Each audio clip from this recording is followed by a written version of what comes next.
Hello વિદ્યાર્થી મિત્રો, મજામાં છો ને? હું ભાવનાબેન ત્રિવેદી શ્રી રહ કોટક પ્રાથમિક શાળા પરિવાર તરફથી તમારું સ્વાગત કરું છું. Welcome to online classroom.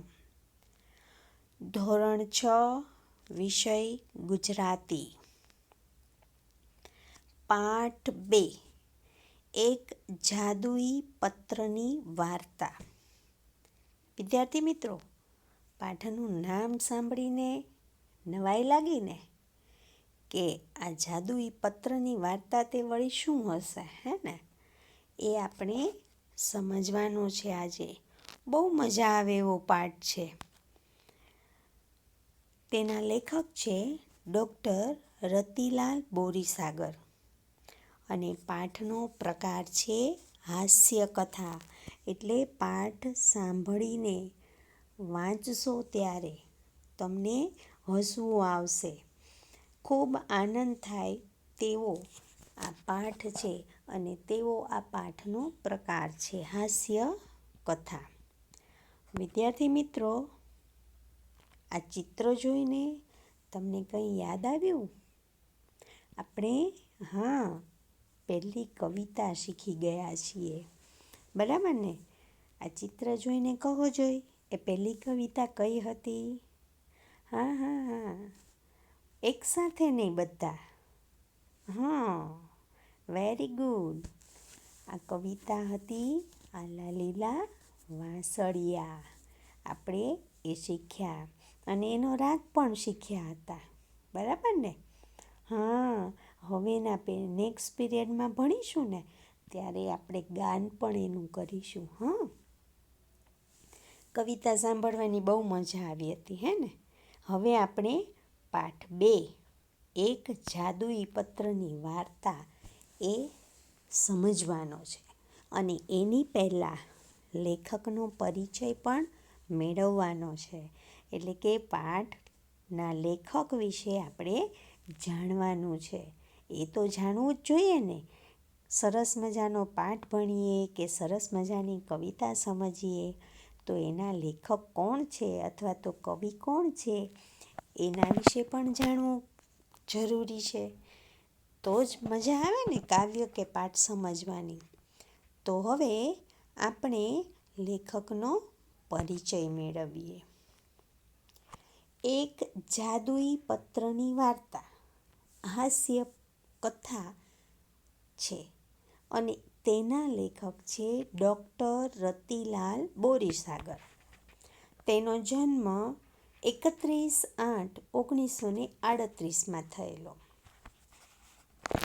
Doctor Ratilal Borisagar Amreli જિલ્લાના સાવરકુંડલા ગામના વતની છે અને હાલ તેઓ અમદાવાદમાં રહે છે.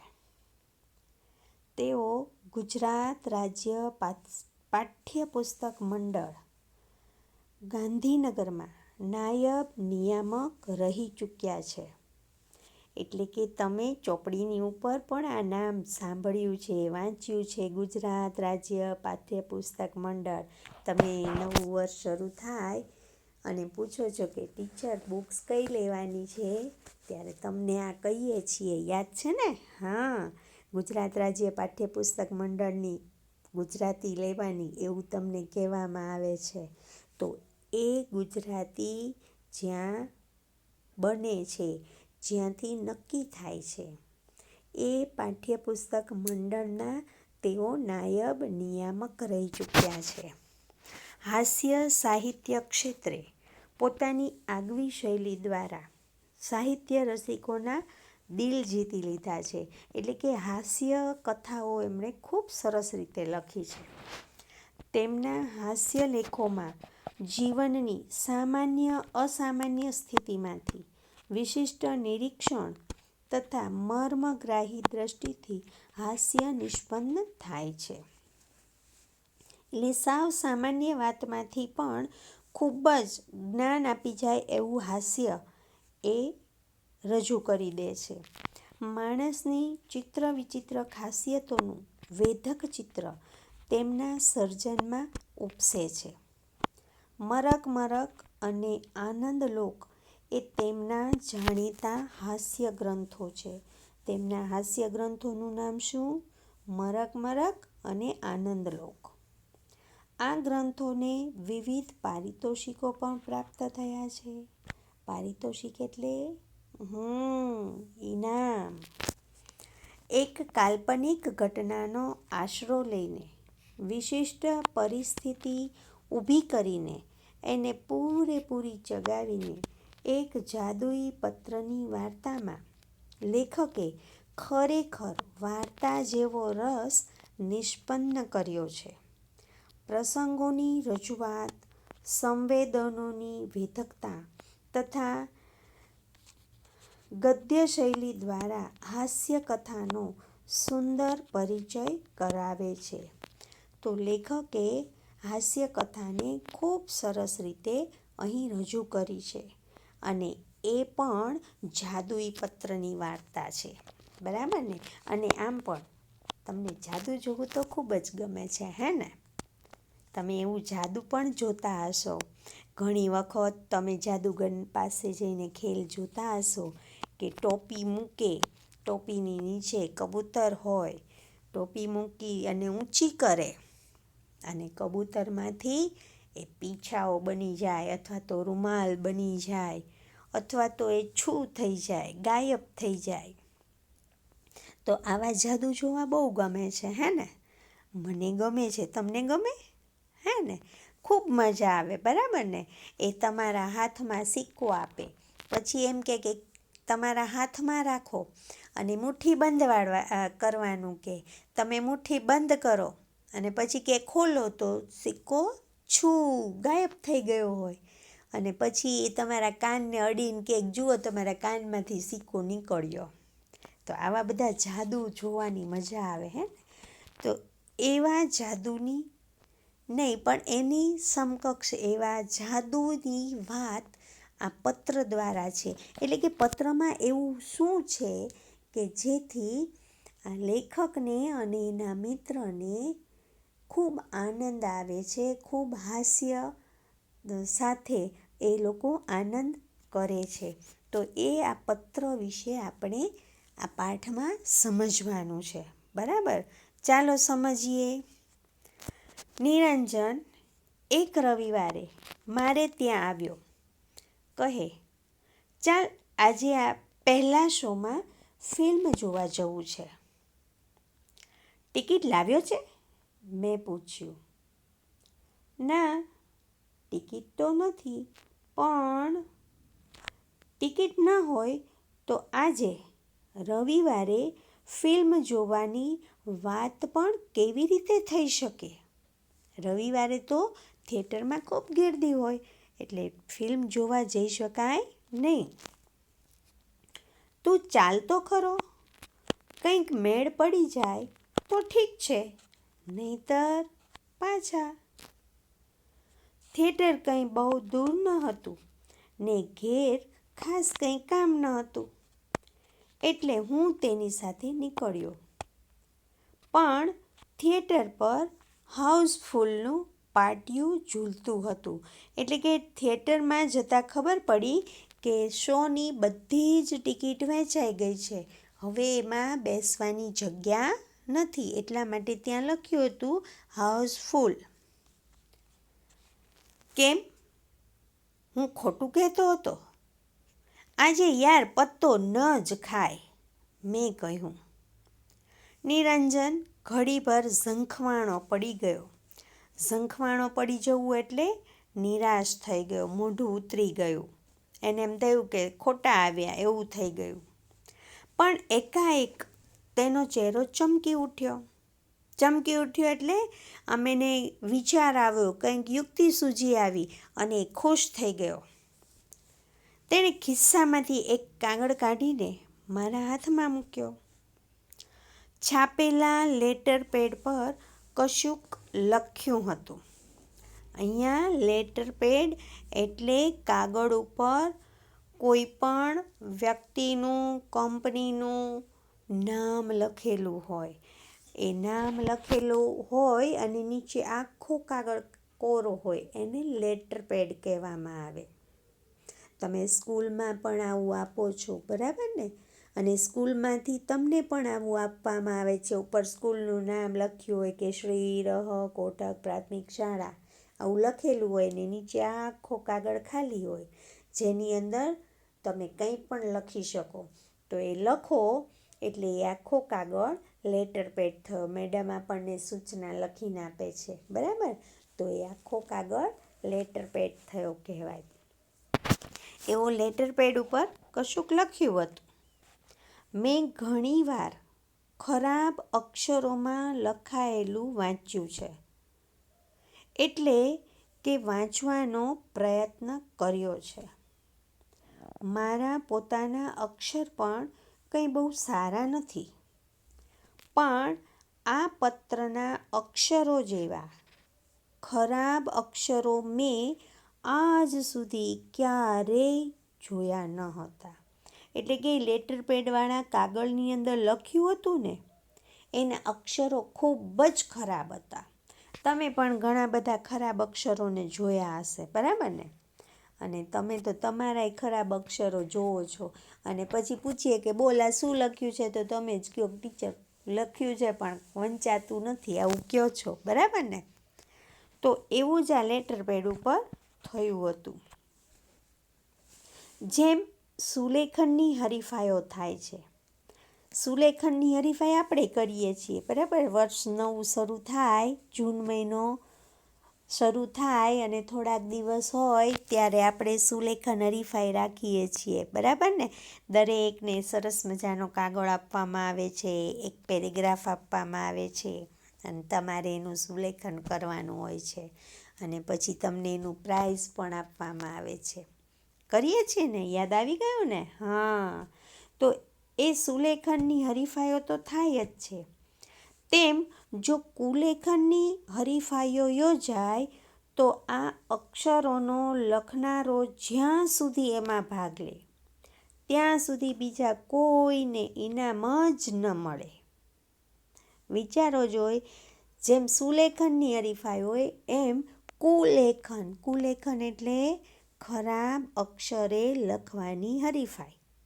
અને એવી જો યોજવામાં આવે તો જેણે આ લેટર પેડ ઉપર લખ્યું હતું ને એ વ્યક્તિ જો એમાં ભાગ લે ને તો બીજા કોઈનો ક્યારેય નંબર જ ન આવે. એટલા બધા ખરાબ અક્ષરો હતા, બરાબર? ખરાબ અક્ષરોમાં લખાયેલા પત્રોમાં લખાણ કદાચ પૂરેપૂરું ન ઉકેલી શકાય તેમ બને, અરે જરા પણ ન ઉકેલાય એમ પણ બને, પરંતુ પત્ર કઈ ભાષામાં લખાયેલો છે એ તો ઉકેલવાનું બહુ જ મુશ્કેલ હોતું નથી. આપણી પાસે ખરાબ અક્ષરોમાં લખાયેલું હોય તો આપણને ઘણી વખત એવું થાય કે થોડુંક ન ઉકલે. ક્યારેક એવું થાય કે કંઈ પણ ઉકલે જ નહીં. શું લખ્યું છે ને એ જ ન ખબર પડે આપણને, બરાબર ને? ટ છે, પ છે, ફ છે, કાંઈ ખબર જ ન પડે. પણ એવું ક્યારેય ન બને કે એ લખ્યું છે એ કઈ ભાષામાં લખ્યું છે. આપણને એટલી તો ખબર પડે ખરાબ અક્ષર જોઈને કે ભાઈ ગુજરાતીમાં લખ્યું છે, પણ શું લખ્યું છે ને એ ખબર નથી પડતી. પણ આ પત્ર તો એવો લખાયેલો હતો કે એની અંદર એટલા ખરાબ અક્ષરે લખ્યું હતું કે કઈ ભાષામાં લખ્યું છે એ જ સમજાઈ શકે એવું નહોતું. પણ આ પત્ર તો કઈ ભાષામાં લખાયેલો છે તેની પણ સમજ પડે તેમ નહોતું. એટલે કે ખૂબ જ ખરાબ અક્ષરે લખાયેલું હતું અને અક્ષરો જોઈને જ ખબર નહોતી પડતી કે ગુજરાતીમાં લખાયેલો છે, હિન્દીમાં છે, મરાઠી કઈ ભાષામાં છે એ ખબર પડે એવું નહોતું. એટલે કે એટલા બધા ખરાબ અક્ષરોમાં આ પત્ર લખાયેલો છે. હવે આ ખરાબ અક્ષરોમાં લખાયેલા પત્રનો લાભ એ નિરંજન અને એનો મિત્ર કેવી રીતે લે છે એ આપણે આગળ જોઈએ. આમાં શું લખ્યું છે? મેં નિરંજનને પૂછ્યું. એની તો મને પણ સમજ પડતી નથી, પણ આ મારા એક દૂરના કાકાનો લખેલો પત્ર છે. મારા કાકા પોતે પણ એમણે એકવાર લખેલું લખાણ ફરી વાંચે છે ત્યારે પૂરેપૂરું ઉકેલી શકતા નથી. એટલે કે આ પત્ર છે ને એ મારા કાકાનો લખેલો છે અને મને પણ એમાં ખબર નથી કે શું લખ્યું છે. અને જો એ પત્ર લખનાર કાકા છે ને એ પત્ર ફરીવાર વાંચે ને તો એને એમાં ન ઉકેલાય કે એણે શું લખ્યું છે. એમણે આ પત્ર આપીને મને મારા કાકી પાસે મોકલ્યો હતો. આમાં તો મારા કાકી પણ મારા કાકાનું લખેલું કશું વાંચી શકતા નથી. એટલે આ કાગળ છે ને એ નિરંજનના કાકાએ લખ્યો હતો. કોના માટે? એના કાકી માટે. અને એ કાકીને આપવા ગયો હતો અને કાકી પણ એમાં કંઈ વાંચી શક્યા નહોતા. વેવિશાળ પછી મારા કાકાએ મારી કાકીને જે પત્રો લખેલા તે કાકીએ લગ્ન પછી મારા કાકા પાસે વંચાવવાનો પ્રયત્ન કર્યો હતો. એટલે કે વેદ સાહેબે જેટલા પત્ર લખ્યા હતા ને એમના પત્ની તો એ વાંચી શક્યા નહોતા. અને એટલે એમના પત્નીએ શું કર્યું, લગ્ન પછી બધા પત્રો કાકાને કહ્યું કે તમે વાંચો અને હું સાંભળું. મારા કાકાએ એ પત્રો પૂરેપૂરા ઉકેલી શક્યા તો ન હતા.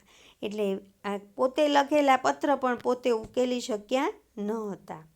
પણ યાદશક્તિને આધારે ને વધુ તો કલ્પનાને આધારે મારા કાકાએ એ પત્રોમાંથી કેટલુંક ઉકેલી આપ્યું હતું. એટલે એણે યાદ રાખ્યું હોય, પત્ર લખ્યા હોય ત્યારે થોડું ઘણું યાદ રહ્યું હોય એ અને બાકીનું બધું વિચારી અને કાકીને પત્ર વાંચીને પૂરો કરી દીધો હતો, સમજાવી દીધા હતા. આજે પણ મારા કાકાના એ પ્રેમપત્રો ખુલ્લા રખડતા હોય છે. કેમ કે કોઈ વાંચી જ ન શકે એટલે એને કંઈ છુપાવવાની જરૂર નહીં. કેમ કે કોઈ એ વાંચી જાય તેવો ભય હોતો જ નથી. નિરંજન એના કાકાના અક્ષરો ઉકેલી શક્યો ન હતો, પણ એ અક્ષરો વિશે એનો અભ્યાસ ઘણો ઊંડો હોય એમ લાગ્યું. નિરંજન થોડીવાર માટે અટક્યો. એનો લાભ લઈને હું બોલ્યો, હા, પણ તેનું અહીં શું છે?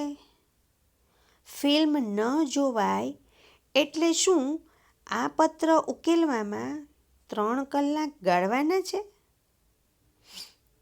અને જો એવો વિચાર હોય તો મારો સ્પષ્ટ મત છે કે 3 કલાક તો શું, પણ 3 ભવેય આ ન ઉકલે. એટલે નિરંજનના મિત્રને એમ થયું કે આ પત્ર શું અહીંયા આપણે બેસીને ઉકેલવાનો છે? તો મારે એ કરવું નથી. આ પત્ર તો 3 કલાકમાં શું 3 ભવમાં પણ ઉકેલી શકાય તેવો નથી. તેથી જ તો મને લાગે છે કે આપણે ફિલ્મ જોઈ શકીશું. નિરંજને કહ્યું. કેવી રીતે? મને નિરંજનની વાત ન સમજાઈ. ચાલ મારી સાથે, કહી નિરંજન આગળ ચાલ્યો ને મેનેજરની કેબિનમાં ઘૂસ્યો. હું પણ થોડો ગભરાતો પાછળ દાખલ થયો. નિરંજને શાંતિથી એ પત્ર મેનેજરના હાથમાં મૂક્યો. મેનેજરે પત્ર ઉખેડ્યો એટલે ખોલ્યો ને અંદરનું લખાણ જોઈ સ્તબ્ધ બનીને નિરંજન સામે જોઈ રહ્યા અને કહ્યું, આ શું છે? પેલો સનાતન પ્રશ્ન એના મુખમાંથી સરી પડ્યો. સનાતન પ્રશ્ન એટલે પત્ર જોઈને દરેકને એક જ પ્રશ્ન થતો હતો કે આ શું છે, આમાં શું લખ્યું છે એમ. વેદ સાહેબનો પત્ર છે, નિરંજને અત્યંત ગંભીરતાથી કહ્યું. વેદ સાહેબ? વેદ સાહેબ? મેનેજરને ઓળખાણ પડી નહીં ને પત્રમાં કશું ઉકેલ્યું નહીં. એટલે એ સહેજ મૂંઝાઈ ગયા. પરિસ્થિતિનો લાભ લઈ નિરંજને એમને અડધેથી અટકાવીને કહ્યું, વેદ સાહેબ લાયન્સ ક્લબના ડિસ્ટ્રિક્ટ ગવર્નર છે. મારા એ કાકા થાય.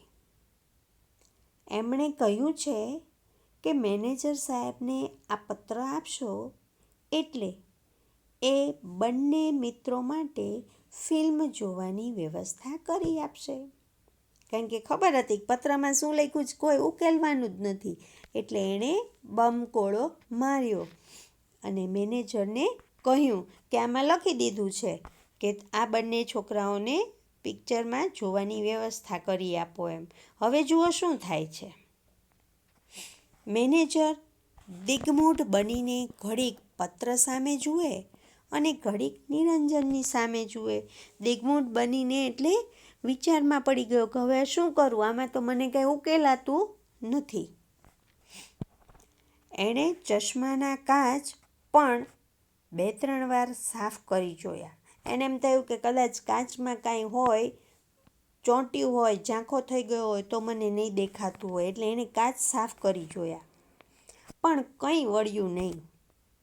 એટલે એણે નિરંજનને કહ્યું, તમે તો જાણો છો કે આજનો શો હાઉસફુલ છે. હા સાહેબ, નિરંજને ઠાવકાઈથી કહ્યું. ઠાવકાઈથી એટલે ખૂબ ડાયા ડમરા બનીને કહ્યું, કંઈ નહીં, હું કાકાને કહી દઈશ, આપ ચિંતા ન કરો.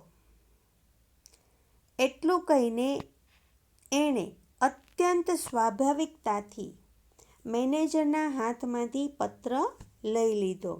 ખૂબ જ સરળતાથી પત્ર હાથમાં લઈ લીધો. મેનેજર બિચારા ફરી વિચારમાં પડી ગયા. આવા વિકટ પ્રશ્નનો સામનો કરવાનું એમની આજ સુધીની કારકિર્દીમાં આવ્યું ન હતું. એટલે એ તો મૂંઝાઈ ગયા કે ખરેખર આ વેદ સાહેબે આમાં શું લખ્યું છે. આ છોકરાઓને ફિલ્મ બતાવવાની છે, એની વ્યવસ્થા કરવાની છે કે નહીં.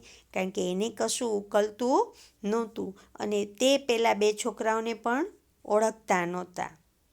એમ એમના ચહેરા પરથી સ્પષ્ટ દેખાતું હતું. એ મૂંઝવણમાં પડી ગયા હતા. હવે જુઓ મિત્રો, આ પત્રનો જાદુ એ આ બંને મિત્રો એ મેનેજર ઉપર કરી શકે છે કે નહીં, અને મેનેજર શું વ્યવસ્થા કરે છે, આ બંને મિત્રો ફિલ્મ જોઈ શકે છે કે નહીં, અને ફરી પાછો આ પત્રનો જાદુ એ આગળ ક્યાં વાપરવાના છે એ આપણે આગલા પાઠમાં જોઈશું. આ જ પાઠના નેક્સ્ટ પીરિયડની અંદર સમજીશું. બરાબર, બીજા ભાગની અંદર સમજીશું. આટલું સમજવાની મજા આવી ને? તો વિચારજો કે આ બંને મિત્રો માટે મેનેજર શું વ્યવસ્થા કરે છે. ત્યાં સુધી good bye and thank you.